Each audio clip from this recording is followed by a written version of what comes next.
ಉಡುಪಿಯಲ್ಲಿ ಶಾಸಕ ಯಶ್ಪಾಲ್ ಸುವರ್ಣ ಅವರ ಕಚೇರಿಗೆ ಮುತ್ತಿಗೆ ಹಾಕಲು ಯತ್ನಿಸಿದ್ದ ಜಿಲ್ಲಾ ಯುವ ಕಾಂಗ್ರೆಸ್ ಕಾರ್ಯಕರ್ತರನ್ನ ಪೊಲೀಸರು ವಶಕ್ಕೆ ಪಡೆದಿದ್ದಾರೆ. ಮುತ್ತಿಗೆ ಯತ್ನಕ್ಕೂ ಮುನ್ನ ಜೋಡುಕಟ್ಟೆ ಬಳಿ ಸೇರಿದ್ದ ಕಾರ್ಯಕರ್ತರು ಕೆಲಕಾಲ ಶಾಸಕ ಯಶ್ಪಾಲ್ ಸುವರ್ಣ ಅವರ ವಿರುದ್ಧ ಘೋಷಣೆಗಳನ್ನು ಕೂಗಿ ಪ್ರತಿಭಟನೆಯನ್ನ ನಡೆಸಿದ್ದಾರೆ.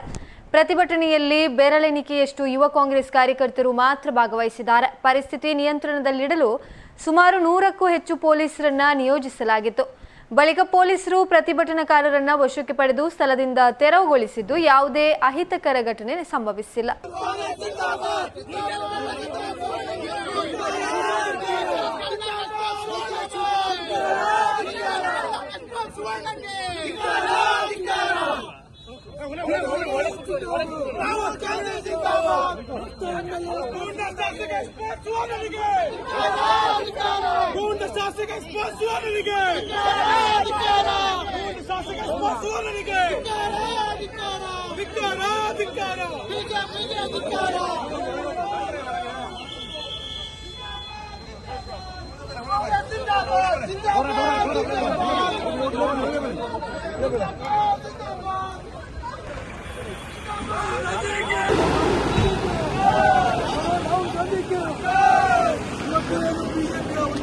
ಶಾಸಕ ಯಶ್ಪಾಲ್ ಸುವರ್ಣ ಅವರು